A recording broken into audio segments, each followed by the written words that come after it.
आयरा अपनी भाभी से पूछती है, भाभी मैं अच्छी तो लग रही हूँ? तो उसकी भाभी कहती है, वहम ना करो, बहुत अच्छी लग रही हो। तभी वो लोग आ जाते हैं।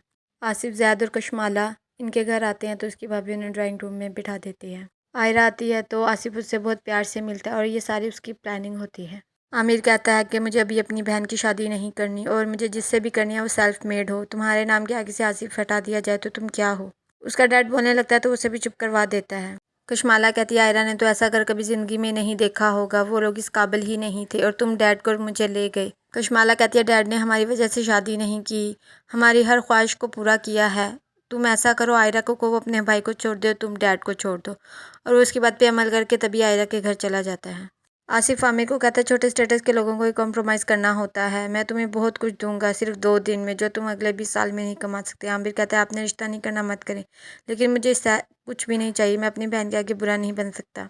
वो कहता है, तुम तो ऑफिस चले जाते हो, पीछे से तुम्हारी बहन और भाभी घर पे अकेले होते हैं, उनकी हिफाजत का सोचो। तो कहता है, आप मुझे धमकी दे रहे हैं? तो कहते हैं हाँ। तभी ज़ैद आ जाता है और आमिर को कहता है कि आप आयरा को बाहर बुलाएं। ज़ैद कहता है, आयरा अपने भाई को बताओ कि मैं तुम्हारे लिए क्या हूँ। मैं अपने बाबा को छोड़ा, तुम अपने भाई को छोड़ दो। तो कहती है, ज़ैद तुम यहाँ से जाओ।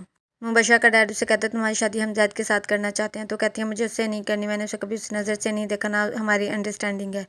तो वो कहता है, जिससे अंडरस्टैंडिंग थी उसने किया क्या किया? तो हाँ कर देती है। आमिर की बीवी कहती है, बहन की खुशियाँ घर आई और आपने उसे लुटा दिया। तो कहता है, किसी बड़े नुकसान से बचने के लिए मैंने ये किया है। ज़ैद अपने डैड को कहता है, मैं मुबशरा से शादी करने के लिए तैयार हूँ।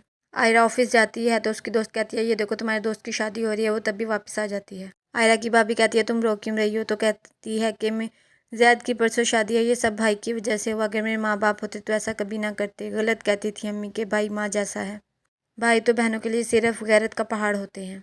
आमिर की वाइफ उसे कॉल करती है कि आयरा सुबह से कमरे में बंद है, आप जल्दी घर आएँ। आमिर अपने बॉस से कहता है, सर मुझे इमरजेंसी है, मैं घर जा सकता हूँ? तो कहता है, ठीक है, ये लेटर ले लो। और वो प्रमोशन का होता है। मुबशरा का डिज़ाइनर आता है लेकिन उसे कुछ भी पसंद नहीं आ रहा होता। वो कहती है, मुझे हर चीज़ यूनिक चाहिए। आमिर कहता है, सर मैं ऐसा कुछ भी नहीं लूँगा क्योंकि मैं ये डिज़र्व ही नहीं करता। तो उसका बॉस कहता है, मुझे आसिफ ने बहुत इंसिस्ट किया था, लेकिन वो मना कर देता है कि मुझे कुछ नहीं लेना। और मुबशरा तैयार होकर बहुत प्यारी लगती है।